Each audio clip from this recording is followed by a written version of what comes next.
নদিয়ার কৃষ্ণনগর পৌরসভার কর্মচারীদের ছাঁটাই করার প্রতিবাদে পৌরসভার মূল গেটের সামনে বিক্ষোভ এবং পৌরসভা অচল করার হুঁশিয়ারি স্লোগানের মাধ্যমে মূলত কৃষ্ণনগর পৌরসভা বেশ কিছু মাস আগে তৎকালীন চেয়ারম্যান রীতা দাস এবং তাকে ঘিরে জটিলতা সৃষ্টি হয়। তারপর দীর্ঘদিন পৌরসভার সাফাই বিভাগের কাজকর্ম বন্ধ থাকে এবং পরবর্তী সময় সেই সমস্যার সমাধান হলেও জট কাটেনি কৃষ্ণনগর পৌরসভার মূল পরিচালিত পৌরসভার নিজেদের মধ্যে। গণ্ডগোল জেনে একটা সময় দেখা যায় হাতাহাতিতে জড়িয়ে যেত। আপনারা দেখছেন নিউজ নদিয়া এক্সপ্রেস। চ্যানেলটিকে সাবস্ক্রাইব, লাইক, শেয়ার এবং ফেসবুক পেজটি ফলো করুন আর দেখতে থাকুন নিউজ নদিয়া এক্সপ্রেস।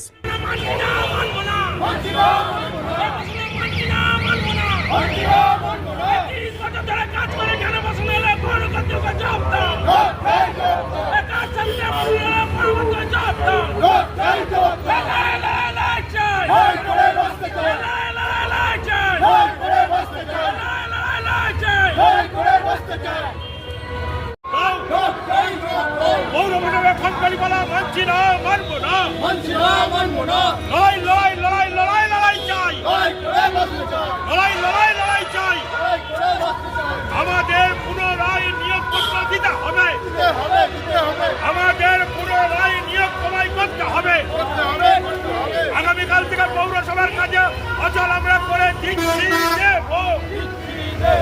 আগামীকাল পৌরসভার কোনো কাজ হচ্ছে না, হবে না, আন্দোলন চলছে, চলবে।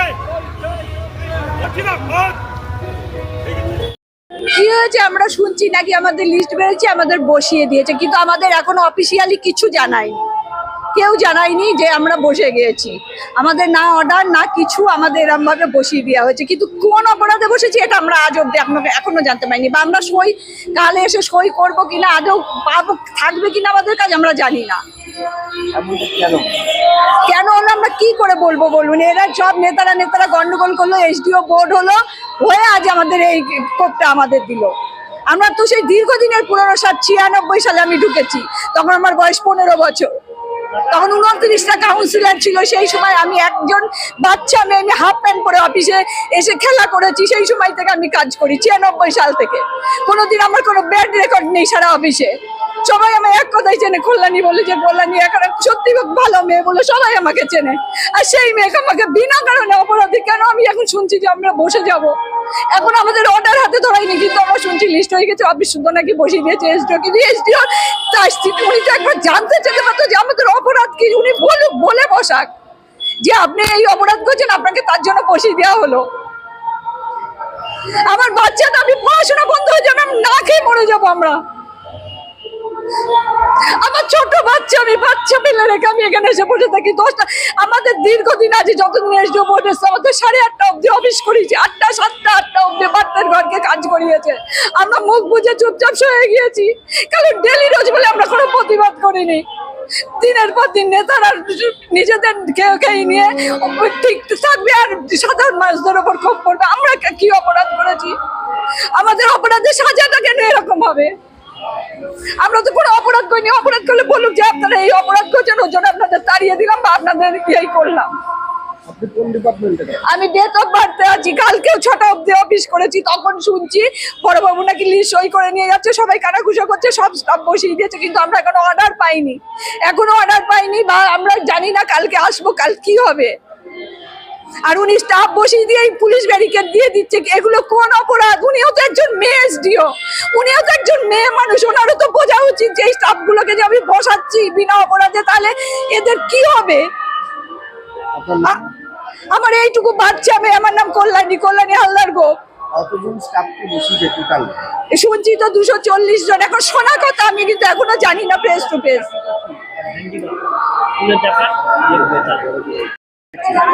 আমাদের কৃষ্ণনগর পৌরসভায় অস্থায়ী কর্মচারীরা 30, 32, 35, 28 সব কাজ করছে।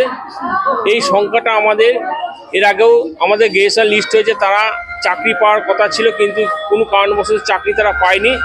হঠাৎ দেখলাম যে কিছুদিন আগে 106 জনকে বসিয়ে দিয়েছে বিনা নোটিশে। আবার গতকালেও শুনলাম যে 274 জনকে বসেছে, সব ডিপার্টমেন্ট ডেলিগেটস ফাঁকা করে দিয়েছে।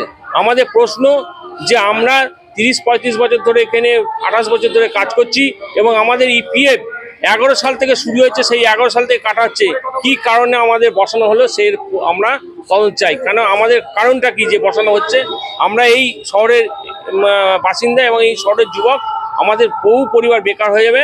আমরা এর প্রতিবাদ চাই এবং যেখানে এই সরকার কোনো মানুষের কাজ হারাতে চাইছে না, তাদের পরিযায়ী শ্রমিকদের টাকা দিচ্ছে, সেখানে আমাদের কেন বসানো হচ্ছে তার প্রতিবাদ আমরা করব। এর আগেও যখন বাদ দেওয়া হয়েছিল তখন আপনারা আমরা করতে গেছিলাম 106 জন ছিল, তারা মুখী হয়নি, কারণ তারা যেহেতু একটা শিডিউল উনি বের করেছিলেন, উনি একটা বের করেছে 2019 সালের পর থেকে নাকি ডিএলবির কোনো ডিডব্লিউ নিয়োগ করা যায় না, সেই অর্ডারটা দেখেছি বলে আমরা চুপ ছিলাম। কিন্তু এখন তো আমাদের সব গ্রেজুয়েশন লিস্ট সব করা হয়েছে, এখন তো আর কোনো অর্ডার দিইনি, সরকার তো মেনেই নিয়েছিল আমাদের ডেলিগেটসগুলোকে, যাদের আমরা তো কাজ করছিলাম। এর আগে তো আমরা 5টা এসডিও দেখেছি, তারা তো আমাদের স্বীকৃতি দিয়েছে, তাদের মাইনে দিয়েছে। এর আগে তো অনেকে চেয়ারম্যান ছিল, তারা তো কোনো সময় বসেনি, তাহলে ইনি কি কারণে বসলেন সেটা আমাদের জানাতে হবে। আমরা প্রতিবাদ করব, আমরা আন্দোলন করব এবং আমাদের যা হয় হবে।